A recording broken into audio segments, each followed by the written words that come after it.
Dante Falconeri was nearly stunned speechless.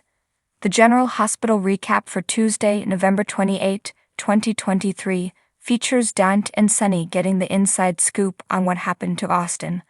Also in this episode, Finn gave his side of the story, Drew gave Scout good/bad news, and Cyrus had a hard time keeping up. Now let's dig a little deeper into the details. Sunny, Maurice Benard, dropped by to see his son and asked for an update on Mason. When was he going to prison? Was he getting a deal?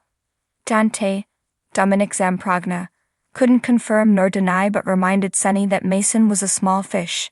They wanted the big one. Sunny was happy to inform him the big fish was Cyrus Jeff Kober. A big shocker came when Dante went to call Austin Roger Howarth to confirm. Instead of getting answers, he learned the good doctor was dead. He was shot in a home in Pawtuck. Sunny had the answer for that too. Cyrus. Of course, it was Cyrus. Sunny took off to the Metro Court and made a phone call on the way. Whoever was on the other end, most likely Ava, was told to rush to the hotel.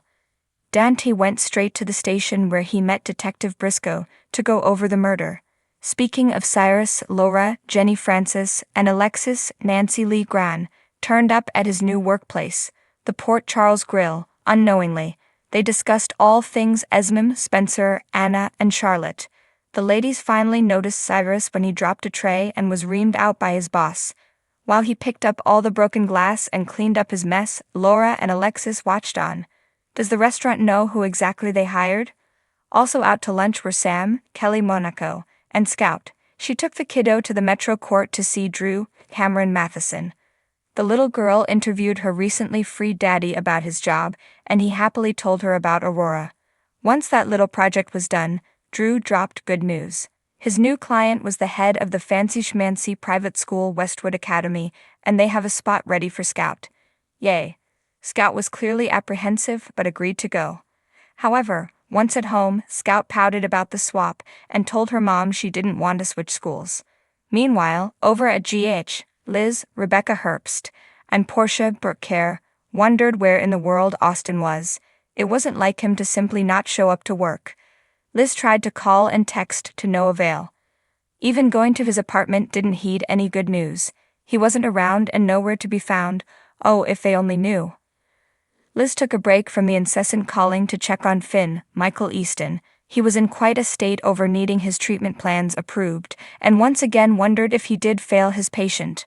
On that topic, GH lawyer, D. Clark, Shelley Robinson, turned up at Finn's office door. She ran down some tough questions the hospital needed answered. Also at the hospital was Molly, Kristen Veganos. She delivered the good news to TJ, Taj Bello, that she set up an appointment to search for a new surrogate. Great, right? Well, not so much. TJ took issue with not being consulted first and informed Molly that he wasn't ready. He was still processing the loss of their child. Molly was devastated, until she got words of wisdom from Dr. Navarro, Christina Ferraro. She then did the most questionable thing possible and went to the meeting alone.